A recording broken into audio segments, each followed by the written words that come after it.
આજે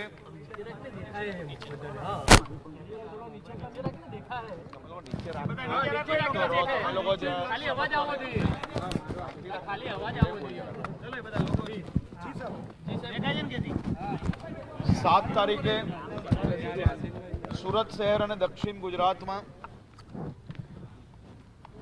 વહેલી સવારથી સાંજ સુધી છેલ્લા અનેક વર્ષોના જો ડેટા જોઈએ તો સૌથી વધારે વરસાદ આજ તકનો 7 તારીખે સુરત શહેર અને દક્ષિણ ગુજરાતમાં વરસ્યો હતો અને ખાસ કરીને ઉપરવાસમાં બી વરસાદ હોવાના કારણે સુરત શહેરના અનેક વિસ્તારોએ ખૂબ જ મોટા પાયે પાણી ભરાવાના પ્રશ્ન ફેસ કરવા પડ્યા હતા.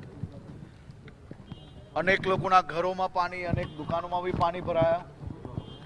આ બધી જ વ્યવસ્થાઓને લઈને મહાનગરપાલિકા, સુરત પોલીસ, જિલ્લા પ્રશાસન, એનડીઆરએફ, એસડીઆરએફ આ તમામ ટીમો સાથે મળીને કામે લાગી અને સાથે સાથે સુરત શહેરના લોકો પોતે જ એકબીજાને મદદે લાગ્યા. સૌ સામાજિક સંસ્થાઓ મદદે લાગી અને ક્યાંક ને ક્યાંક અનેક લોકોએ અનેક સમસ્યાઓનો સામનો કરવો પડ્યો.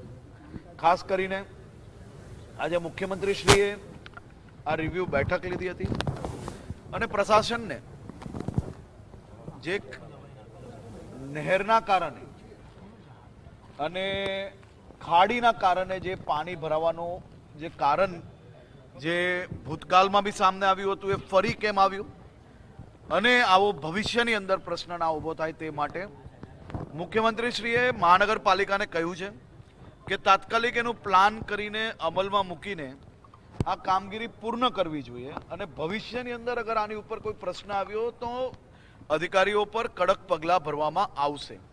સાથે સાથે કોઈ બી જગ્યા પર મહાનગરપાલિકા હોય કે બીજું પ્રશાસન હોય કોઈ બી લેપ્સ થઈ હોય તો એની સંપૂર્ણપણે તપાસ થઈને એ લોકો પર પગલાં ભરવામાં આવે.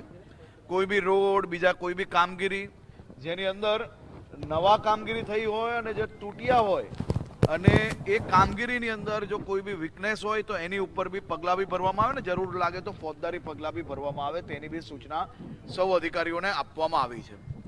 ભવિષ્યની અંદર આવા વરસાદના કારણે ખાસ કરીને ખાડીને લઈને સુરત શહેરમાં પૂર ના આવે તે માટે ફૂલ પ્રૂફ પ્લાન બનાવવામાં આવે તે માટે સૂચના આપવામાં આવી છે. 500 કરોડ રૂપિયાનું આજે એમને ખાસ કરીને ખાડી માટે 500 કરોડ રૂપિયા ખાડી આખી જેને રીડેવલપમેન્ટ કરવાની છે, ઊંડાણ કરવાનું છે, આસપાસમાં જો કોઈ ઇલીગલ એન્ક્રોચમેન્ટ હોય તો એને નિકાલવામાં આવે તે માટે બી સૂચના આપવામાં આવી છે.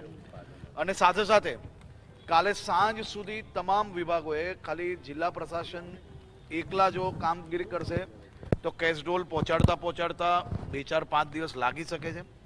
તેથી આજે સૂચના આપવામાં આવી છે કે બધા જ વિભાગો સાથે મળીને કામગીરી કરે અને કાલ સાંજ સુધી કેસડોલ આપવામાં આવે. ઘર વકરી બી તમામ લોકોને પહોંચી જાય તે માટેની બી વ્યવસ્થા કરવામાં આવે. દુકાનોમાં, ઘરોમાં જે કોઈ નુકસાન થયું છે તેનું તાત્કાલિક સર્વે પૂર્ણ કરવામાં આવે. સર્વે પૂર્ણ કરતાની સાથે જ મુખ્યમંત્રી શ્રી રાજ્ય લેવલે એક બેઠક બોલાવીને જે નુકસાન થયું છે નુકસાનને કઈ રીતે રાજ્ય સરકાર મદદ કરી શકાય તે બાબતનું આવનારા સમયની અંદર ડિક્લેરેશન કરવામાં આવશે. આજે તમામ ચૂંટાયેલા પ્રતિનિધિઓને બી અને મહાનગરપાલિકાના સૌ અધિકારીઓને બી આજે સાંજ સુધી એક રાઉન્ડ સફાઈનું બધી જ જગ્યા પર પૂર્ણ થાય તે માટે બી સૂચના આપવામાં આવી છે. અને સૌ સફાઈ કર્મચારીઓને બી હું આભાર માનું છું અને વંદન કરું છું જે પ્રકારે રાત દિવસ એક કરીને સફાઈની કામગીરી કરી રહ્યા છે. સૌ સુરતીઓને આભાર માનવો પડે કે જે કોઈ જગ્યા સુધી સરકારી તંત્ર પહોંચી શક્યું ત્યાં તો તમે સાથે મળીને કામ કર્યું જ છે, પણ અચાનક આટલો વરસાદ આવવાના કારણે જ્યાં ના બી પહોંચી શક્યા ત્યાં સુરતીઓએ એકબીજાને મદદ કરવાનું કોઈ મોકો ચૂક્યા નથી. તે બદલ બી આભાર. અને આ બાબતની સંપૂર્ણ રિવ્યૂ હજી ચાલી રહ્યું છે. આજે મોડી રાત સુધી હું બી અહીંયા છું અને એની તપાસ કામગીરી ચાલુ છે. તપાસ પૂર્ણ થયા પછી આપ સૌને સંપૂર્ણ માહિતી આપશો.